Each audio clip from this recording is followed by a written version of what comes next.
जिन भी लोगों को लगता है ये एसआरके एक पुअर फैमिली से आते हैं, मैं आपको बता दूं कि एसआरके के ग्रैंडफादर इफ्तिकार अहमद थे, जिन्होंने लंदन से पढ़ाई की थी और वो इंडिया के टॉप इंजीनियर्स में से एक थे। मतलब वो एक चीफ इंजीनियर थे जिन्होंने मैंगलोर पोर्ट बिल्ड किया था। और अब बात करते हैं उनके फादर साहब। तो उनके फादर का नाम था मीर मोहम्मद खान, जो सिर्फ एक आम आदमी नहीं, उन्होंने 1957 में गुड़गांव से लोकसभा इलेक्शन एक इंडिपेंडेंट कैंडिडेट के रूप में लड़ा था और वो एक फ्रीडम फाइटर भी थे। और अब बात करते हैं उनकी मां लतीफ फातिमा बेग की। वो उस टाइम पर सिर्फ एक आम घर की आम औरत नहीं थी, वो उस वक्त की मशहूर मुस्लिम वुमेन में से एक थी और हैदराबाद से आती थी। ऐसा कहते हैं कि उन्होंने अपनी स्टडीज ऑक्सफोर्ड जैसे प्रेस्टिजियस यूनिवर्सिटी से कंप्लीट की थी। वो सिर्फ एक मजिस्ट्रेट नहीं बल्कि एक इन्फ्लुएंशियल सोशल वर्कर भी थी, जिनका सोसाइटी में काफी बड़ा नाम था। लेकिन सबसे ज्यादा चौंकाने वाली बात यह है कि उनका उस वक्त की prime minister late Indira Gandhi ji के साथ काफी क्लोज रिलेशनशिप थे। और जैसा कि मैंने अभी आपको बताया कि एसआरके के ग्रैंडफादर, उनके फादर और उनकी मदर तीनों ही काफी इन्फ्लुएंशियल पर्सनैलिटी थे और उनकी पहुंच पॉलिटिक्स से लेकर बड़े बड़े बॉलीवुड स्टार्स लाइक दिलीप कुमार के साथ भी थी। अब आप ही बताओ कि ऐसी फैमिली से आने वाला बंदा एक अंडर प्रिविलेज्ड एक्टर कैसे हो सकता है। तो अब अगर बात करें एसआरके की स्कूलिंग की, तो वो किसी नॉर्मल मिडिल क्लास लोगों की तरह कोई छोटे मोटे स्कूल नहीं जाते थे,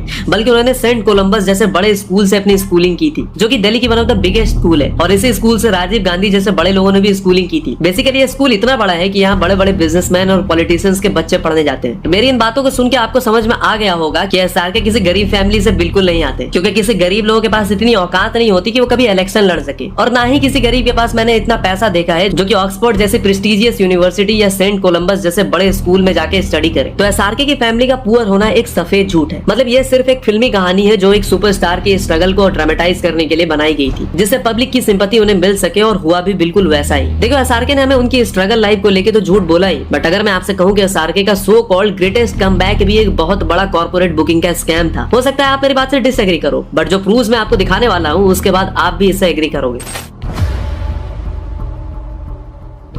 पठान, जवान, डंकी, ये तीनों ही मूवी 2023 की सबसे बड़ी मूवीज थी। तीनों ने ही काफी बड़ा बिजनेस भी किया था। तीनों ही मूवीज में एक और चीज जो कॉमन थी वो ये है कि तीनों मूवीज के ऊपर कॉर्पोरेट बुकिंग के एलिगेशन लगे थे। पठान वो पहली ऐसी फिल्म थी जिसके रिलीज के बाद कॉर्पोरेट बुकिंग वर्ड काफी ज्यादा कॉमन हो गया था, क्योंकि ऐसा बताया जाता है कि एसआरके की टीम ने पठान के टिकट्स लाखों की तादाद में खुद ही बुक किए थे। और शुरू में तो इन बातों को किसी तरह से दबा दिया गया, बट धीरे धीरे इन चीजों पे आवाज उठनी शुरू हुई। वेल, इसी टॉपिक पर एक वेल रिसर्च वीडियो हमने भी बनाई थी with all reliable evidences. Description में लिंक है, तो उसे भी जाकर आप चेक कर सकते हो और आपको कॉर्पोरेट बुकिंग और सिनेमा के सारे डर्टी टैक्टिक्स के बारे में सब कुछ पता चल जाएगा। इंडिया के बड़े बड़े सेलिब्रिटीज ने कॉर्पोरेट बुकिंग को लेकर ओपनली बात की, जिसमें सबसे पहले एसआरके के पुराने दुश्मन सनी देओल ने भी एक इंटरव्यू में बात किया और उन्होंने इनडायरेक्टली हिंट देते हुए कहा कि 2023 में रिलीज हुई फिल्मों में कॉर्पोरेट बुकिंग की गई थी। इसीलिए 2023 में ही आई गदर 2 के एवरी कलेक्शन पोस्ट में उन्होंने ऑर्गेनिक कलेक्शन टर्म यूज किया। शाहरुख खान की मूवीज हमेशा धमाकेदार नंबर्स दिखाती है, लेकिन